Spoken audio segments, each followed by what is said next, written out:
ಈಗ ನಾಮಪತ್ರವನ್ನು ರಾಜಣ್ಣವ್ರು ಸಲ್ಲಿಸಬೇಕಾಗಿತ್ತು. ಆದರೆ ಸ್ವಲ್ಪ ಕಾರಣಾಂತರಗಳಿಂದ ಅದನ್ನು ಈಗ ಚುನಾವಣೆನೇ ಮುಂದೂಡಿರುವಂಥದ್ದು. ಅದೇ ವಿಚಾರವಾಗಿ ಬೆಳ್ಳಿ ಪ್ರಕಾಶ್ ಅವರು ಅಧ್ಯಕ್ಷರಿಗೆ ನಾಮಪತ್ರ ಸಲ್ಲಿಸಿದ್ರು, ಮತ್ತು ನಮ್ಮ ರಾಯಚೂರು ಬಯ್ಯಾಪುರ ಅವರು ಉಪಾಧ್ಯಕ್ಷಕ್ಕೆ ನಾಮಪತ್ರ ಸಲ್ಲಿಸಿದ್ರು. ಇಬ್ಬರು ವಿಡ್ರಾಲ್ ಮಾಡಿದ್ದಾರೆ. ಸೊ ಇದೇನು ಹಿನ್ನೆಲೆ ಏನಿದೆ ಅನ್ನೋವಂಥದ್ದು ಇನ್ನೂ ಇಲ್ಲ. ಬಟ್ ಸದ್ಯದ ಪರಿಸ್ಥಿತಿಗೆ ಈಗ ಚುನಾವಣೆಯನ್ನ ಮುಂದೂಡಿದ್ದಾರೆ. ನೋಡಿ, ಇವತ್ತು ಅಪೆಕ್ಸ್ ಬ್ಯಾಂಕ್ ಅಲ್ಲಿ ಏನು ಈ ತರ ನಡೆದಿದೆ, ಇದು ಅಪೆಕ್ಸ್ ಬ್ಯಾಂಕ್ ಇತಿಹಾಸದಲ್ಲಿ ಪ್ರಥಮ ಬಾರಿ. ಯಾವಾಗಲೂ ಚುನಾವಣೆ ಅಧ್ಯಕ್ಷರಿಗೆ ನಡೆಯೋದಿಲ್ಲ. ಎಲ್ಲ ಸೀನಿಯರ್ ಡೈರೆಕ್ಟರ್ಗಳು ಹಿಂದೆ ಕೂತ್ಕೊಂಡು ಅಧ್ಯಕ್ಷ ಉಪಾಧ್ಯಕ್ಷರು ಚುನಾವಣೆ ನಡೆಯುವಂಥದ್ದು. ಆದರೆ ಈ ಚುನಾವಣೆಗೆ ಏನು ಇವತ್ತು ಪ್ರೋಸೆಸ್ ನಡೆದಿದೆ, ನಡಿಬಾರ್ದಿತ್ತು. ಬಟ್ ಈಗ ಆಗೋಗಿದೆ. ಬಟ್ ಆದ್ರೆ ಮುಂದಿನ ದಿನದಲ್ಲಿ ಇದು ಯಾವತ್ತು ಮತ್ತೆ ದಿನಾಂಕವನ್ನು ನಿಗದಿಪಡಿಸ್ತಾರೆ ನೋಡಿ ಮಾಡ್ಬೇಕು. ಯಾವ ಕಾರಣಕ್ಕೆ ಈ ಬೆಳವಣಿಗೆ ಆಯ್ತು? ಕಾರಣ ಇನ್ನೂ ಯಾರಿಗೂ ಗೊತ್ತಿಲ್ಲ. ಈಗ ಒಂದು ಚುನಾವಣೆ ನಡಿಬೇಕು ಅಂತ ಹೇಳಿದ್ರೆ ಕೋರಂ ಇರಬೇಕು, ನಿರ್ದೇಶಕರುಗಳ ಕೋರಂ ಇರಬೇಕು. ಸೊ ಇವತ್ತು ಆ ಚುನಾವಣೆಯಲ್ಲಿ ಕೋರಂ ಕಡಿಮೆ ಇದೆ. ಸೊ ಆ ಒಂದು ದೃಷ್ಟಿ ಹಿಡ್ಕೊಂಡು ಇವತ್ತು ಚುನಾವಣೆಯನ್ನ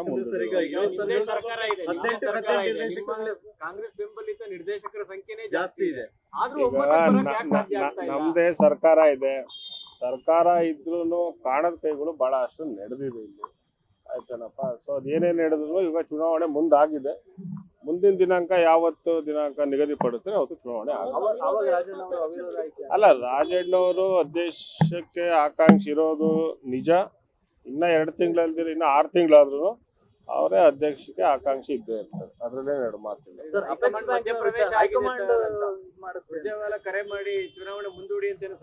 ಅಲ್ಲ, ಕರೆ ಮಾಡಿ ಮಾತಾಡಿದ್ದಾರೆ ಅಂತ ಮಾಹಿತಿ ಇದೆ. ಬಟ್ ಅವ್ರು ಏನಕ್ಕೆ ಮುಂದೂಡಿಕೆ ಮಾಡಿದ್ದಾರೆ ಅಂತ ಸುರ್ಜೇವಾಲಾ ಅವರು ಹೇಳಿದ್ದಾರೆ ಅನ್ನೋಂತ ಮಾಹಿತಿ ನಮ್ಮಲ್ಲಿಲ್ಲ, ನನ್ನಲ್ಲಿಲ್ಲ.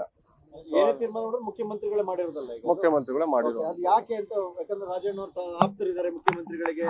ಸಭೆ ಮಾಡಿದ್ರು, ಮೊನ್ನೆ ಮಾಡಿದ್ರು, ನಿನ್ನೆ ಮಾಡಿದ್ರು. ಈಗ ನಾನು ಅದನ್ನೇ ಹೇಳ್ತಾ ಇರೋವಂಥದ್ದು, ಮುಂದೂಡೋಕೆ ಪ್ರಶ್ನೆ ಬರೋವಂಥದ್ದು ಕೋರಂ ಬೇಕು. ಸೊ ಕೋರಂ ಸಮಸ್ಯೆ ಇರೋದ್ರಿಂದ ಚುನಾವಣೆ ಮುಂದೂಡಿದ್ದಾರೆ. ಹೈಕಮಾಂಡ್ ಇಂಟರ್ಫಿಯರ್ ಆಗಿದೆ ಅಥವಾ ಮುಖ್ಯಮಂತ್ರಿಗಳು ಹೇಳಿದ್ದಾರೆ ಅಂತ ಮಾತುಗಳನ್ನು ನನಗೆ ಅದು ಹೆಚ್ಚು ಮಾಹಿತಿ ಇಲ್ಲ. ಅದಕ್ಕೆ ಬಂದಂಥ ಸಂದರ್ಭದಲ್ಲಿ ಏನಾದ್ರು ಮಾಹಿತಿ ಬಂದರೆ ನಾನು ಹೇಳ್ತೇನೆ. ಅಲ್ಲ, ನಾಮಿನೇಷನ್ ಹಾಕ್ಬೇಕು ಅಂತ ಹೇಳಿದ್ರೆ ಕೋರಂ ಬೇಕಲ್ಲ. ಕೋರಂ ಬೇಕು. ಮೀಟಿಂಗ್ ಮಾಡ್ತಾರೆ, ಮೀಟಿಂಗ್ ಅಲ್ಲಿ ಕೋರಂ ಬೇಕು. ಸೈನಿಂಗ್ ತಗೊಂಡ್ರು ನಿರ್ದೇಶಕರುಗಳ್ದು. ಆ ನಿರ್ದೇಶಕರು ಸೈನ್ ತಗೊಬೇಕು ಅಂತ ಹೇಳಿದ್ರೆ ಮಿನಿಮಮ್ 10 ಜನ ಇರ್ಬೇಕಲ್ಲ. 10 ಜನ ಇಲ್ದಲೇ ಇದ್ರೆ ನೋಡ್ಬೇಕು. ಏನು ಅದ್ರ ಬಗ್ಗೆ ಇನ್ನ ತಿಳ್ಕೊಬೇಕು.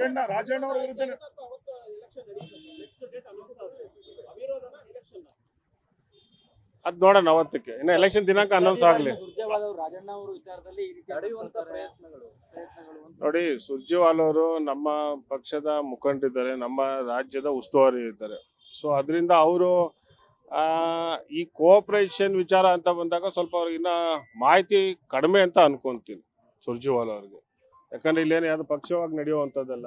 ಇಲ್ಲಿ ನಿರ್ದೇಶಕರು ಅಂತ ಬಂದ್ರೆ ಎಲ್ಲಾ ಪಕ್ಷದವರು ಇರ್ತಾರೆ. ಸೊ ಅದರಿಂದ ಸುರ್ಜೇವಾಲಾ ಅವ್ರಿಗೆ ಸ್ವಲ್ಪ ಈಗ ಸಹಕಾರಿ ಇಲಾಖೆ ಮಾಹಿತಿ ಕಡಿಮೆ ಇರ್ಬೋದು. ಸೊ ಅದರಿಂದ ಇನ್ನೇನೋ ಅವ್ರು ಬಂದಂತ ಸಂದರ್ಭದಲ್ಲಿ ಅಲ್ಲ, ಆಕಾಂಕ್ಷಿ ಇರ್ಬೋದು. ನಾನೇನು ಆಕಾಂಕ್ಷಿ ಇಲ್ಲ ಅಂತ ಹೇಳಕ್ ಹೋಗೋದಿಲ್ಲ. ಇನ್ನ 2 ಬೇಕಾದ್ರೆ ಸೀನಿಯರ್ಗಳು ಇದ್ದಾರೆ. ಇನ್ನ ರಾಜೇಂದ್ರ ಕುಮಾರ್ ಅವರು ಸೀನಿಯರ್ ಇದ್ದಾರೆ. ಸೊ ಆಕಾಂಕ್ಷಿ ಇರೋದ್ರಲ್ಲೇನು ತಪ್ಪಿಲ್ಲ.